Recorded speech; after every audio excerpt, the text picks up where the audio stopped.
Hi, everyone, and welcome back to Relationships Rule. This week, I am joined by Dr. Lisa Riegel, the author of Neurowell and Aspirations to Operations, and an expert in the neuroscience of engagement. We often think of trust and connection as soft skills, something we either have or we don't. But what if trust is actually rooted in how our brain works? Lisa brings a fresh perspective on how understanding the brain can transform the way we build relationships in business and why good intentions alone aren't enough to create lasting connection. So, welcome to the show, Lisa. I hope I got all that right. Yeah, Uh, thank you so much for having me. you're very welcome. It's my pleasure. So let's dig right in and start with you talk about trust as something that's rooted in the brain. What does that actually mean in simple terms? So I think trust has to start with a sense of belonging. If you think about if you walk into a meeting and you look around and you're like, oh, these are not my people, Oh, and you kind of yes. disengage, we've all Yes. had that experience, or you walk, Yes. you're like, oh, I might meet my new best friend here, and you open up and you engage. So I think when you're building trust in an organization, or if you're a leader that's trying to build trust with your staff, it starts with a sense of belonging and building that culture. And there's the brain research behind that is that when we don't feel like these are our people, our brain senses danger. And our brain is programmed. What's really interesting and sad for us is that our brain is programmed from many, many, many, many generations ago to keep us safe, right? And the dangers were different than they Yes. are now. But the mechanism in the biology is the same. And so when we do not feel a sense of belonging, or, there's five components to trust. So there's benevolence, which means you believe the other person has good intentions, reliability, open, honestness, and competency. And so those five criteria, if those are present, then I trust you. And having that sense of belonging is really important for that openness and honesty piece. So it really does start in the brain, because the real key is we want to keep people's brains calm. We want them to know they're safe.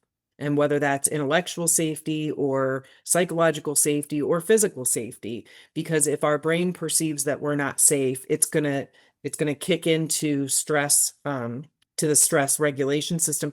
And then what happens is that the part of our brain that makes us us goes kind of numb, and Yeah. we end up with the limbic system sort of taking over. And we actually, one thing too that's interesting is that 80% of the neural traffic in our brain is unconscious, and it happens below our nose. And so while we think we have a lot of control, I always tell people the limbic system and hormones make up a whole lot of how we behave, how we think, how we perceive.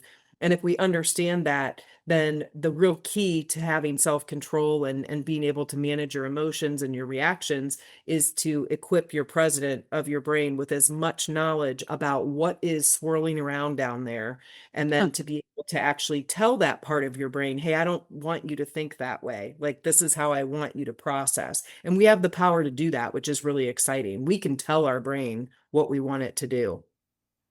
Huh. Just like we tell Chat GPT how to do something, because I'm sorry, because I was on a call earlier. It was all about AI, and I'm still thinking about it. Um, so a couple of things came to mind when you said that I've been standing or I've walked into a room and felt it was the right place or not. And I've Yep. also stood on a stage and thought, oh my God, are these my people? How do I warm them up? Now, Yes. is any of that instinct?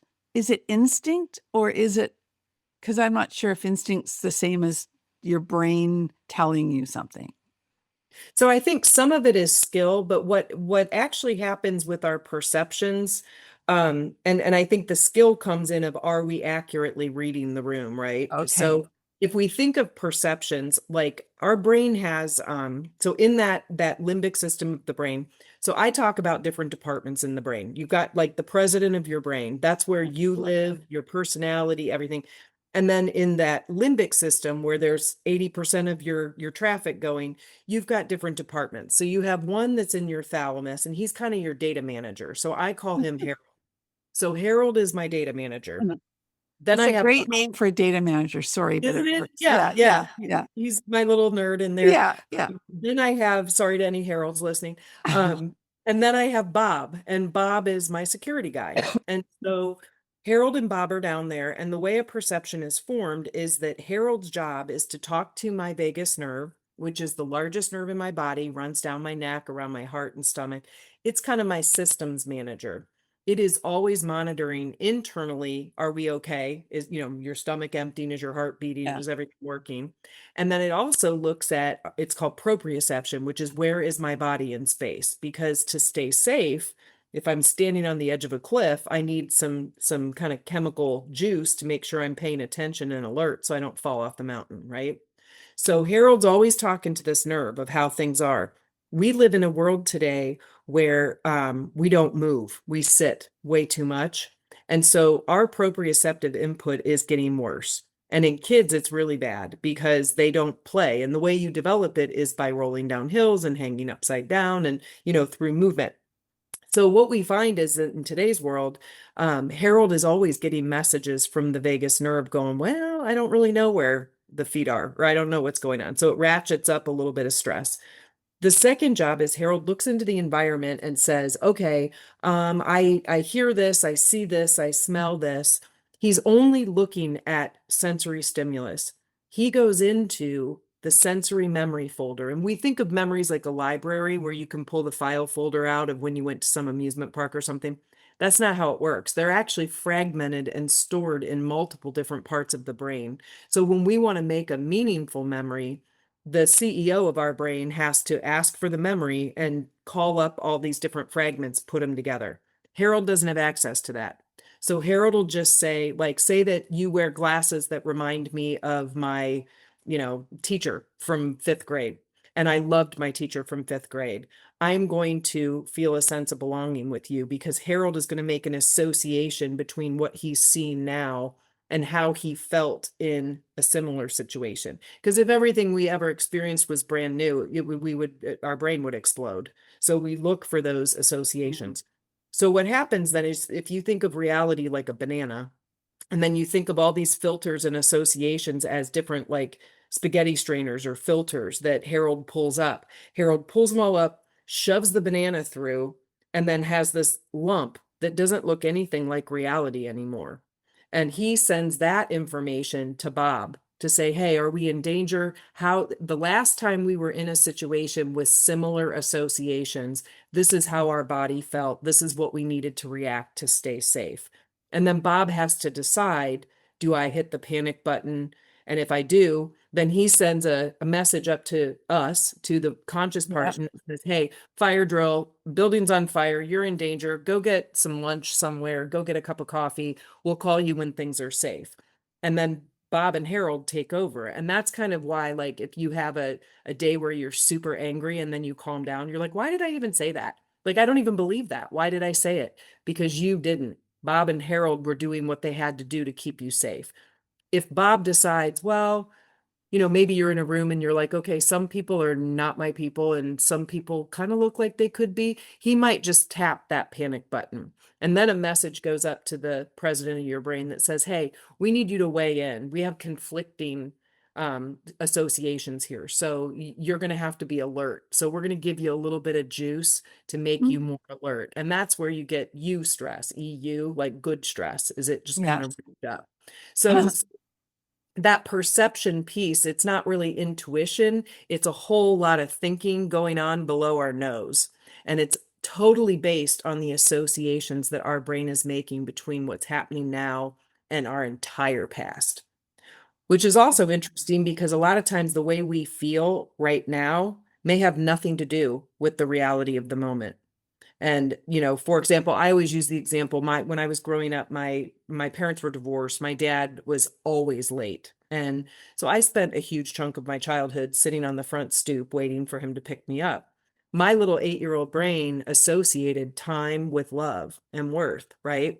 So I would be sad, my body would be stressed. So I had those negative body reactions to his lateness. all the way into my 20s and 30s. If my husband was late or I was running late, I would have anxiety and Yeah. anger and all these things, even though I could rationalize that it's nobody's fault, right? So I had to learn, once I understood that association, then me, the president of my brain, said, "Hey, Harold, don't make that association. This is not that. You get to choose how you respond here. So don't tell Bob to hit the panic button." So I started to have more self-control. And in the long run, as a leader or as just a human being, when we have self-awareness, self-regulation, and self-control, we have a much happier, healthier, successful life. Okay, there's so much stuff there. I mean, I think you just answered the first four questions or something that I had here because but it made me think so many things. One, well, here I thought I was really intuitive, number one. And number two, love your analogies and how I'm sure you um, hook your audiences and make it fun for your audiences to learn this stuff because you're a academic doctor, right? You Yeah. can make it very, very academic, but you can't in an office or an audience filled with the leaders of the teams of a company. So Yeah. I can see where you've had to adjust that too, probably. But Yeah. then And I don't, also you were a yeah. teacher, right? Yes, I was a teacher. Yep. That's the background though that helps in that regard for sure. Yeah. Yeah, I taught at-risk kids. So you got to find the analogy to teach at-risk kids. Yeah, Um, yeah, but I do think that we don't need to be neuroscientists. We just need a basic understanding of how our brain works. And what's nice is that when we understand that, we can release some of the guilt and shame that comes with feeling off. And like even, as a teacher to a student or as a parent to a kid or even a spouse or friend, like I might say to you, Janice, what is your Harold telling you? Because you're having a completely different reaction than I am versus what's wrong with you? Or why are yeah, you acting like this, right? It yeah. it reduces that like conflict and shame and instead makes me an ally to you. Let me tell you what my Harold's telling me about the situation. Right, And then right. helping people to de-escalate when they're in that moment. And bond a little bit at the same time and begin that Yep. trust piece, right? Yes. Yeah. Yes. That Okay. benevolence. I'm not trying to push you down. I'm trying to support Yeah. you. But I have to say the example that you used about your waiting for your dad, that I had that so strongly when I was married the first time. I was young. I'd just gotten out of school, university, and I was teaching, and my husband was still at university, and he would never make it home for Friday night dinner. He always stopped at the pub on the way home, and then I got this anxiety every time. And then that was my starter marriage, and then my long-term marriage.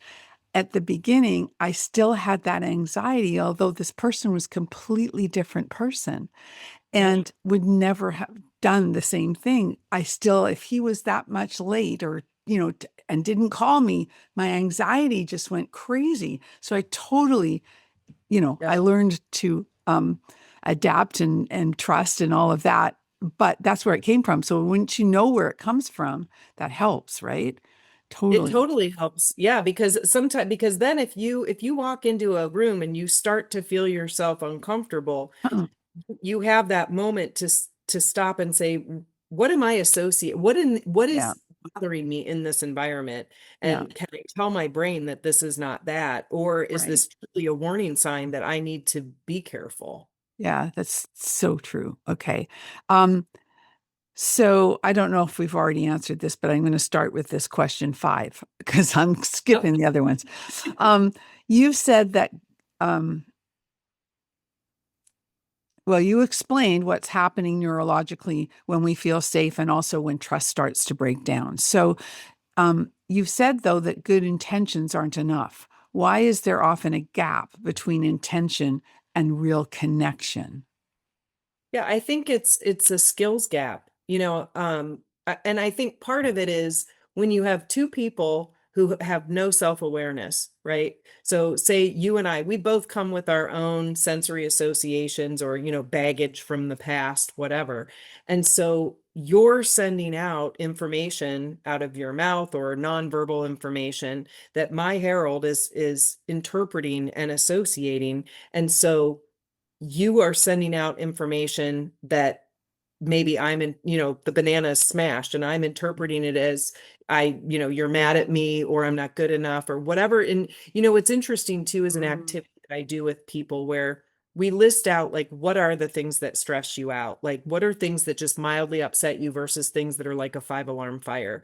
Is it like big open spaces or big crowds or too much noise or being late or having somebody give you feedback or wanting to do something and being told no, or, what are the things that just really make you insanely angry? And you can usually trace them back to parts of your past that have, whether it's your identity in your family or things like that. So when we think about trust, like to me, trust at the end of the day, if you're my friend, we're ride or die, right? I always say ride or die friends, right? So I'm here because when you do better, I do better. Like I'm here to support and love you, not to be in competition. And Right. so having, a self-awareness of who you are and what those things are that make you feel safe, I'm going to want to give those to you. And that builds a trust with you that you're going to feel safe around me. But if I'm not self-aware and I'm running through my own dysregulated brain because whatever you said set me off from something from, 20 years ago, Yeah. then I'm not then I'm reacting. Harold and Bob are fighting with each other. And I see a Right. lot of people, I even see a lot of couples where you've got people who are completely dysregulated. Anxiety, stress has overtaken their life. The president of their brain is like swimming in coffee at this point, not in the office, not doing Yeah. any Yeah. leadership. And so their whole relationship is really built on the Harolds and the Bobs talking to each other. And we're really missing out on the beauty of the human being because up here is what makes us human. Harold and Bob are just there to keep us alive. Okay, so when you go into an organization and you work with them, what have they called you for, or who's your ideal client in that regard? Like, eh, let's start there. Yeah. So I do a lot of work in schools because I do have a big network in Sure, education. makes So sense. for school clients, they'll call me in and generally they want to improve their culture, their climate. They've oftentimes I get called in because they have a bunch of behavior problems with kids. And so they're having me come in to like deal with their complicated orders. And then we start to talk about all of this brain stuff. With the Um, staff, with the entire staff? Yep, yep. So I will work so I'll come in, sometimes we do a book study or I do a keynote. I take 5 or 6 clients a year where they really want to make transformative culture shifts to move, to a safer culture for people, and I'll work deeply with them. It usually takes about 2 years of like really planting the seeds, watering the seeds, and then, getting them to And grow. this is schools. That's schools, yeah. Okay, And then okay. in the business world, and then I also work in schools. So Neurowell is my book that's really about those culture pieces for schools. Right. Aspirations for operations is a leadership book, and it's the idea that leaders conceptualize change, but they don't know how to operationalize it. And Mhm. so what we end up with is initiative fatigue, or we end up with people burning out. I just read an article, 2/3 of the American workforce is burned out at this point and disengaged, which is pretty scary and not good for the bottom dollar of profits and everything else. So I go in and do leadership work in organizations, regardless of the industry, where I'll say, okay, what are the things that you want to see change? What's your theory of change for improvement? And then we work through what I call the 8C commitment framework, which is all grounded in brain science to say, how do we set up the conditions? There's 3 kind of planning C's. So it's clarity, coherence, and cadence. There's 2 engagement C's, which is coaching and collaboration. And then there's 2 sustainability C's, which are celebration and communication. And they're all kind of wrapped around a culture, that C. So this 8C framework, we kind of go through and do strategy and operationalize each one. Each different C, there's exercises to do to help the leader become more self-aware so that they can then be a safe leader for the people.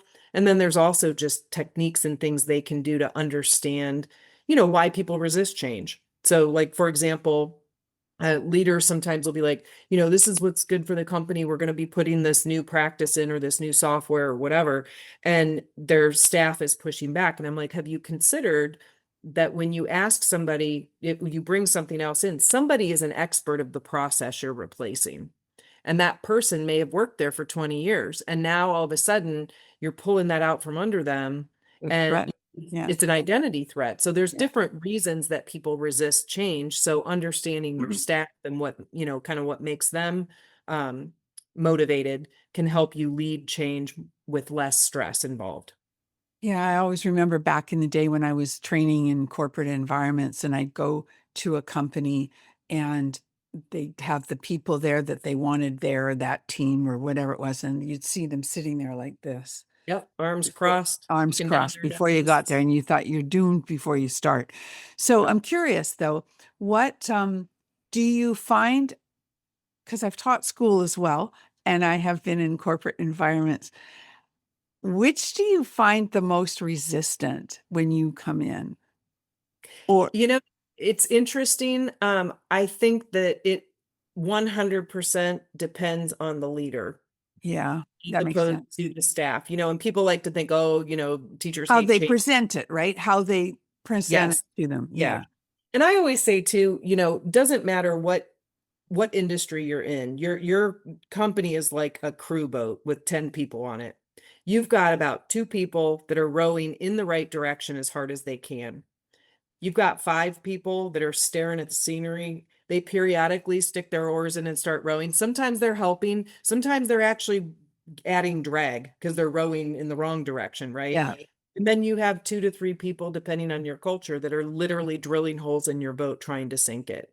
And so, as a leader, if you think about, like, one of the things I talk about is cadence of change. And everybody's not going to change the same way. So I Right. do aptitude attitude matrix, and we talk about what are the reasons for people to be in those quadrants and how we coach them and how we support them and how we set up collaboration or informal leadership is determined on our understanding of why they are in those different boxes. And so, that kind of stuff can help get those five people moving Yeah. in the right direction. And then now when you got 7-3 or 8-2, you've got a culture that's going to Right. turn, look at the boat sinkers and be like, dudes, get on the boat or go home. Yeah. Okay. That's interesting. So, um, could you share a simple example of how someone could shift their approach and immediately improve their connection with other people, their relationships? So I think asking the question why. So, again, if I understand what's going on in your brain, that this is a Bob Harold situation going on, and you're coming to me and you're frustrated, I think listening for the fear, right? Listening for what is the fear beneath the complaint. So if I come in and I'm like, Janice is always needling me and she's telling me I'm not, and she's not, nothing I ever do is going to make her happy and she's blah, blah, blah, asking some questions to get to the underlying fear. Is the underlying fear that I want to be perfect and I want you to recognize that I'm good at my job, and so criticism is seen to me as a threat? Or maybe you, who you're giving me the criticism, maybe you love feedback, and you've been in a situation where feedback has been empowering, and I've been in one where it's been belittling.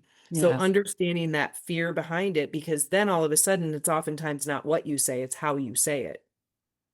Oh, I hear that a lot Hmm. from my husband. Yeah, no, it's true though. And I think sometimes you don't hear yourself. Yep. Quite often you don't hear yourself. So Yeah. it's not what you're saying, it's how you're saying it. Yeah, I like that. Um, so um, I my whole thing is about, building relationships with people and and you can't like everybody. and everybody can't like you. So, does that ever come up in your leadership training where you see that or sense it from the conversations that are going on? Because I'm not sure whether you are you in the trenches with the people, you're doing exercises with them and things like that, or are you just keynote speaking? Probably do both, but Yeah, I do both. Yeah. okay. Yeah. Yeah, so I'm talking about when you're doing the workshop type of stuff. Um, so how do you deal with that? How do you um, recommend, suggest, or teach people that you got to get along with these people because you're going to be with them all day long? So how do you do it? So Right. that you're not So I killing each think other. some of it is figuring out why you don't like them. And what is So your it's back to fear? the why again. Yeah. It And is, the yeah. And so it's like oh, looking, so like I have some people, so I golf. I golf on a league, and yeah. we've got probably 45 women. You're not going to have 45 women that all sing Kumbaya together, right? Right. So there's some of the women I really enjoy and some that I really don't.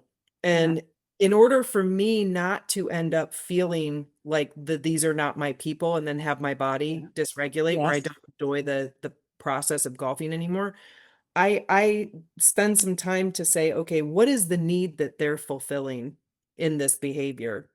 And why is that upsetting me so much? And what it does is it takes every single thing they do as annoying, and it situates down to I might still have a conflict with them at some point, Yeah. but I'm not bothered by some of the things that would normally bother me because I'm looking at them through the lens of what need are they, all behavior serves a need. Yes. What is the need they have? Do they have a need for attention? Do they have a need for power? Do they have a need to be seen as the most intelligent person in the room? And that's something I've learned as I've gotten older. I'm a smart lady. I'm oftentimes a smart person in the room, Yeah. but I don't have to be the smartest person in the room. I don't always have to show I'm right. Even when I'm in a setting and somebody's going off about something, I'm like, oh Lord, that is completely not at all how I would interpret what is happening. Right. Able to sit back and say, do I have a need to be the right one, or can I just let that person have it? Is this the hill I want to die on, kind of thing? And Yeah. I That's I think good. that it's important when you're in a work setting as well Yeah. to understand, because sometimes too it might be I can't stand her because she's constantly complaining and moaning, and or I this person's lazy and always the work always falls back on me. If you start to get beyond the what is irritating to you to the why are they doing that behavior, and can I change the way I behave that will then change their behavior. Yeah. And make me the better person in my mind and keep Yeah. me from saying something I shouldn't say as well. Yeah. Right. Yeah. And Yeah. sometimes too, those people are operating because they have a fear. They don't know that they're going to be good enough, or they're, nervous that they won't be included, or whatever their baggage is that they're coming to work with. If you extend that olive branch and you give them what they need, all of a sudden they might not be a person you don't like. You Mhm. might you might be a person where they're saying these are not my people and they're always agitated. If you can calm them down, you might actually meet the real person. Yeah. There's so much. It's so complex. It really is. And you have to make these decisions in an instant, basically. Yep. Right? Um, okay, so let's just divert a little bit for now so my audience can find out a little more about. I know you're a golfer. I know you live in Ohio. Um, Yep. and how do you, because you're an academic, you probably read a lot, I'm assuming, which one shouldn't do, but how do you take in your information these days? Do you still like to read a hardcover book? Do you watch videos on YouTube? Do you listen to audiobooks? What's your go-to? I'm on the road a lot, so I Okay. listen to audiobooks a lot because if I'm at an airport or something, I can read a book, but Yeah, yeah. but I'm Not in in my the car car, so much. obviously. Yeah. Yeah. So Okay. I listen to a lot of audiobooks. I listen to some of the different podcasts, or things about psychology, about business, about people. trust. There's The Hidden Brain is one that I just love, and Oh, so I okay. listen to that one. Um, and I do I am on LinkedIn, so I'll see things on LinkedIn that come by. I just joined Substack, so I'm trying to figure out how that works. But Yeah. there's I get a lot of stuff from them, and so Yes, it's you do. overload. But trying to consume what I can. I try to actually read slowly, because I can read super fast, but like I try to take my time to really like stop and think. So sometimes even when I'm listening to a book or a podcast, something will be interesting and I'll turn it off and then I'll talk into my phone like Oh, what I heard, yeah. and oh, that reminds me of this, or oh, I could use that when I'm talking to somebody here. So I'm always trying to take what I read or hear and apply it in a way that would be positive for the people I'm working with. So do you ever read novels? I do. In fact, I'm reading a crime novel right now that's called the what is it called? The Vanishing Man. Oh, And okay. so Okay, yeah. because I was going to say, like, I know I'm like that too. It's the business stuff that it's coming at you so quickly that you kind of have to, when you're in your car, catch up on that kind of thing, right? Yep. But, and I did it for so long that I stopped reading like real books. And I finally just read a novel when I was away, and it was delightful. And Yeah. I might have to do that again, Yeah. right? Yeah. Yeah, I feel like reading a novel is like my recess from life, exactly. Yeah, and the thing too is, when you understand the brain stuff and you start to really try to be a student of this for your own yeah. self-awareness. And my first degree was in English literature. So Ah, I love literature. fantastic.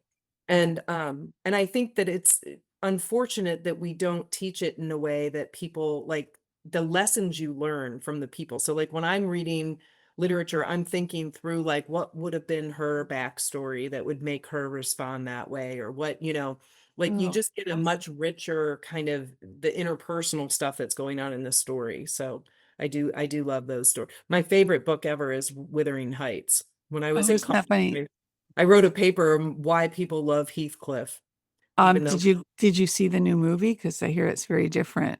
yeah, I haven't. I've heard it's like 50 Shades of Grey, Oh, and okay. Yeah. they turned it into a real sexualized thing, which Yeah. in the book it is not. It's more Yeah. of a paper No. type club. So I And kind of want to see it. that's one I haven't actually read. I was more, I guess, into Jane Austen, and then Yeah. yeah, but anyway, it's fascinating.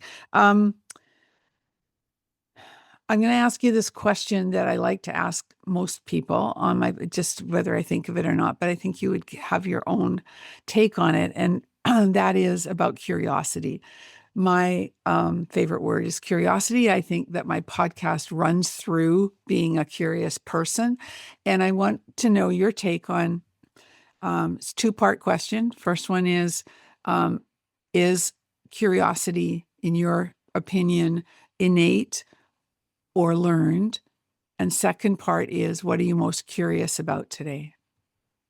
So the first part, I think it is not innate. I think it is learned. I think there's a some curiosity that is innate and things that we just automatically are drawn to and interested in. But I talk about curiosity a lot because I feel like um our ability to network, our ability to make relationships and to have trust, it requires that we're curious about other Mhm. people. And unfortunately, in today's world, people are not getting practice. Like our kids are not having, when I was a kid, I had family dinner, you had to sit there, right? And they were boring and you had to listen to, so I had to learn to be curious and ask questions so that I wasn't bored. Mm. When I was a kid, my dad would have parties. He had an office and his office staff would come over. I was expected to be delightful and represent the family and talk to people, right? So, I'm talking to these adults and I have to be curious about them. And I feel like curiosity, my ability to find something interesting in what other people are saying and be able to kind of apply it and drive a conversation around, is based on all these experiences that I had growing up and the skills that I built around that. And curiosity to me is the center of being successful, because if you're not curious about anybody else, you're just self-centered, right? It's true. I always say it's a quote from somebody, and I don't know who it was. It's better to be interested than interesting. Yes, yeah, Yeah. exactly. Yeah. People like to, they feel special. And then Yeah. again, from that like protective and building trust, it's like I'm really truly interested in who you are as a human. Right. So I think that that is a critically important skill, and it's one that we're not teaching in the moment. Uh, Uh-huh. and then what was the second part of your question? What are you most curious about these days? I have to say, what I'm most curious about is what is AI going to do to humanity? Yeah. I worry about that because we are cognitively offloading the tasks that our Mhm. brain does right now. Like, even when phones came, we stopped memorizing phone numbers. So our Some working, people did. Some yeah, people did. some people Yes. did. Yeah. Yes. But And mostly they did. Yes. yeah, and even maps and understanding Yeah. spatially where we are, like a lot of the things that we used to have to do and that would work the functions in our part of our Well, brain. telling time. When I used to teach school, Yep. digital clock watches came in. I had taught the little ones in the first part of my teaching career, and I always said that they were always going to learn how to read a clock, an analog clock, and how to tie their shoelaces. I don't care if they never have a pair of shoes with Yeah. shoelaces again. And Yeah. yeah, so it's Yeah. just So I mm, worry about it. I worry yeah, about it with the systems as well. sure. I know like education, when you think about school, what's the purpose of school? I mean, it used to be content transmission, but now we can get Yeah, all the content we ever wanted in whatever format we want at any time we want. And it'll actually even synthesize and analyze and do all yeah. of this stuff with content. So like But that, now that, sorry, I think it really yeah, needs to be socializing now yes. more because, yeah, Exactly. yeah, Exactly. Yeah, because with content transmission isn't the challenge to be successful in tomorrow's right, world. And right, and then we did career development and career pathways, but who knows yeah, what pathway we're gonna, I mean, yeah, nobody can tell you that. So I feel like we're at a really interesting time yeah, to redefine our purpose. And I believe our purpose is the human thinking. And it's like, how mhm, do we teach kids to think, teach them to be curious, teach them to socially interact and fill the gap that mhm, AI is going to not be yeah, able to fill. yeah. That's very, very important, and another whole conversation Yeah. probably. Yeah. Yeah. So, one last question. Um, if there's one mindset shift you'd like my listeners to walk away with when it comes to relationships, what would it be? Um, it's not about you. Like what is happening in the moment between you and anyone you're in a relationship with has something to do with you and what's happening right now, but it has everything to do with how that person's brain is associating the current state with a whole history that you may or may not even know. And so it's not always about you. And then the second thing I would say too that's really important is that, if we've got all these negative filters and associations in our brain, the solution to pollution is dilution. So positivity, Say right? that again. Say that again. The solution to pollution is dilution. So Okay. if we have lots of negative filters and associations in our brain, how do we counteract that? Positivity, appreciation, Yeah. gratitude, all those kinds of things build positive associations. So now Harold says, well, some things are negative and some are positive. Hey, Bob, just tap it because we need this. We need your president of your brain Yeah. to tell us what to do. So it helps to regulate you to be able to have that dilution in your brain. Yeah. Love it. This has been delightful. Thank you, Lisa. Thank you for your brilliance and your wisdom. Where can my audience find you and your books? So they can go to lisariegel.com, Okay. and there's links, right? My books are on Amazon. There's links from there to the books, or I'm on LinkedIn. So if they connect with me on LinkedIn, and I always tell people, connect with me and send me a message. I just had somebody who listened to a podcast I did a couple weeks ago, and she reached out and scheduled something on Calendly, and we had a wonderful chat. So Fantastic. don't hesitate to just reach out and say, "Hey, I liked what you had to say. Let's get to know each other." Yeah, that's awesome. Well, thank you. And I encourage my audience to do that, to check out Lisa's books and her work. And you never know, right? Because it's very fascinating work, the brain. And on your LinkedIn, I love your banner. It says, real change starts in the brain. And Yep. that's what you're all about. It's very obvious. And I can tell that you're passionate about it. So that's amazing. Thank you for that. And again, to my audience, if you like what you heard, please let us know, leave a review, reach out to Lisa, reach out to me, and remember to stay connected and be remembered. If today's show inspired you to make a new connection, why not start with me? Head over to LinkedIn and connect with me. Be sure to let me know you are a podcast listener, because I select one listener each month who connects with me on LinkedIn for a complimentary profile audit. Don't forget to stay connected and be remembered.